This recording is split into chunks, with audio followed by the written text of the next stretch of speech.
Please listen to me, ওকে? গ্রামে load shedding নাই।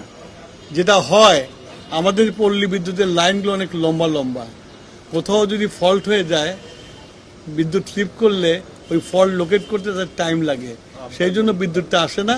আবার লাইন ঠিক হয়ে গেলে বিদ্যুৎ চলে আসে। কিন্তু সামনে গরম পড়লে লোডশেডিং হবে কি হবে না?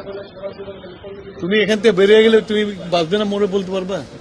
না, আপনাদের কি বলতে পারবে কিনা? সেটা তো আলাদা বিষয়। না, এটাও আলাদা বিষয় না। এটা তো মিলে না। Please listen to me.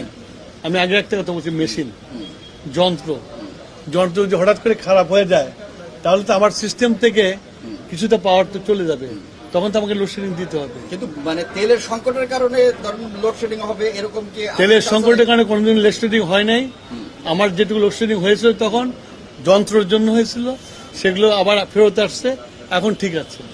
তেলের কোনো সংকট কখনোই হয় নাই, এখনো হবে না, কখনোই হবে না, because I have sufficient stock এবং আমরা পারচেস করে যাচ্ছি।